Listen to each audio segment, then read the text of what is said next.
Hello guys, আসলে hello guys তো আমি বলি না, কিন্তু হ্যালো গাইজ না বললে মনে হচ্ছে ভিডিও আজকাল কেউ দেখছে না। যাই হোক, এখন অনেক রাত্রি, মানে প্রায় 12টা বাজে, আর ভীষণ ঘুমও পেয়েছে। কিন্তু এখন একটা কাজ মেনলি করতে হবে। যে কাজটা করতে হবে সেটা হচ্ছে এই যে এটার মধ্যে একটু হেনা ভিজিয়েছিলাম, মানে লাস্ট উইকে ভিজিয়েছিলাম। তো সেটা আমার বৌদি এসেছিল, ওকে মাথার মধ্যে লাগিয়ে দিয়েছিল মা। তো আমার আর লাগানো হয়নি, কিন্তু কিছু গ্রে হেয়ার বেরিয়ে রয়েছে। এদিকে প্রচুর কালার টালার করে দেখলাম, মানে হেয়ার কালার বিভিন্ন কোম্পানির ইউজ করে দেখলাম, এছাড়া পার্লারে গিয়েও ইউজ করে দেখলাম, কিন্তু কোনোটাই এফেক্টিভ নয়। গ্রে হেয়ারগুলোকে কিছু করা গেল না। তো গ্রে হেয়ারকে কিছু করা যাবে না, কারণ যে হেয়ারটা মানে বড় হবে, বাড়বে, তো সেটা তো ন্যাচারালি নিজের কালার নিয়েই বেরোবে না। তো সেই জন্য ভাবলাম যে এত কষ্ট করে ওই কেমিক্যালগুলো চুলের মধ্যে লাগিয়ে চুলটার 12টা তো এমনিই বেঁধে গেছে ওগুলো লাগিয়ে লাগিয়ে। তো এবার থেকে আর সেটা করবো না, তো বাড়িতেই হেনা তৈরি করবো। মানে হেনা তৈরি করবো না, হেনা তো আমি এই যে নুপুরের হেনাটা কিনে এনেছিলাম, তো দেখেছো তোমরা ভিডিওতে। তো সেই হেনাটাই করবো, কিন্তু এটার সঙ্গে কিছু জিনিস মিক্স করবো, কিছু পাউডার, সেগুলো আমি আনিয়েছি। তো সেগুলোকে মিক্স করবো, করে হেনাটা তৈরি করবো। তারপর আজকে সেটা ওভারনাইট এরকমই রাখবো ভিজিয়ে। আর তার জন্য ভিজিয়ে রাখবার জন্য নিয়েছি চা আর কফি। ভালো করে চা কফিটাকে ভালো করে ফুটিয়েছি, মানে এই যে এই এক বাটি জল আর চা কফি দিয়ে গ্যাস একদম লো করে রেখে দিয়েছিলাম, ফুটে ফুটে ফুটে ফুটে সেটা হাফ বাটির একটু সামান্য বেশি হয়ে রয়েছে এই মুহূর্তে।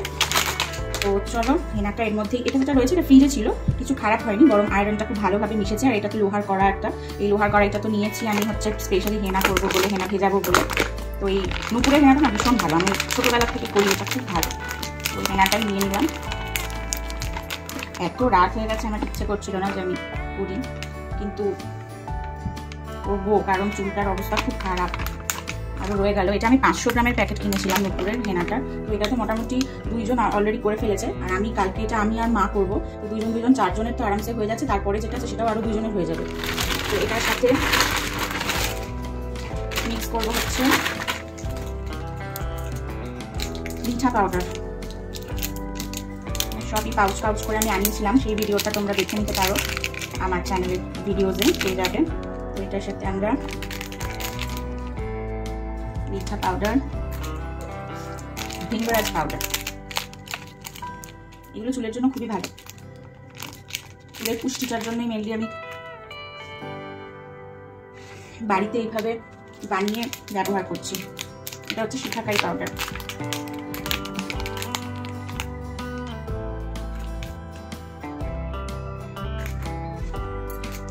আমি আর আমার বৌদি দুজনে অল্টার করে করে এগুলো আনাই, অনলাইনেই আনাই পাউডারগুলো। এখন আর তৈরি করার মতন অত ক্ষমতা নেই। তো এটা হচ্ছে আমলা পাউডার, এটা হচ্ছে হিবিস্কাস পাউডার। এর সাথে আমি দেবো হচ্ছে খয়েরের যে খয়ের আনিয়েছিলাম, মানে খয়েরের যে গুঁড়ো, মার্কেট থেকে খয়ের কিনে সেটাকে ফুটিয়েও ইউজ করা যেতে পারে চায়ের লিকারের সঙ্গে, আমি সেটা আর করিনি। এটা হচ্ছে যে কাঠা পাউডার লেখা আছে, খয়ের, যেটা বাংলায় আমরা বলি।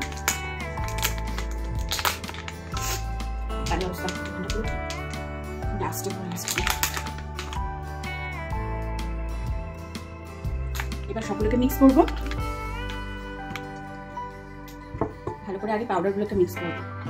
চা কফিটা গুলে রেখেছি, সেটাকে ভালো করে ছেঁকে নিয়ে এখানে দিয়ে দেবো। এটা কালকে লাগানোর 1 ঘন্টা আগে আমি এটার মধ্যে ডিমের প্রোটিনটা দেবো। ইয়েলোটা মানে কুসুমটা দেবো না, প্রোটিনটাই শুধু দেবো, কারণ চুলে প্রোটিনটা দরকার আছে। চুলটা খুব রাফ হয়ে গেছে আমার, কেমিক্যাল যে কালারগুলো ওগুলো ইউজ করে করে। তো আমি পাউডারটাকে ভালো করে মিক্স করে নিয়েছি। এবার আমি এটার মধ্যে এই লিকারটা ঢেলে দিচ্ছি। একটু একটু করেই করবো, তাহলে এটা পড়ে যাবে, যা অবস্থা হয়েছে। তো এই দেখো, আমার হেনাটা কিন্তু একদম রেডি হয়ে গেছে। অনেকটা বেশি হয়েছে এই কারণেই, মানে এই কড়াইটা আন্দাজে একটু বেশি হয়ে গেছে, কারণ যেহেতু মা আর আমি দুজনে মিলে এটা লাগাবো, আর মায়ের তো অনেকটা চুল, তো সেই জন্য একটু বেশি পরিমাণেই নিতে হয়েছে। এখন আমি আজকে সারা রাত্রি এভাবেই এই লোহার কড়াইটার মধ্যে থাকবে। তা যেহেতু আমি ঘরে এসে চালিয়েছি যেখানে শোবো, তো সেই বেডরুমেই আজকে এটাকে মাটিতে রেখে দেবো, ঠান্ডাতে থাকবে, কিছু খারাপও হবে না, নষ্ট হবে না। চল তাহলে ভিডিওটা এখন এখানে শেষ করছি। যখন নাকি হেনাটা লাগাবো তখন আবার দেখা হচ্ছে। তাহলে গুড নাইট।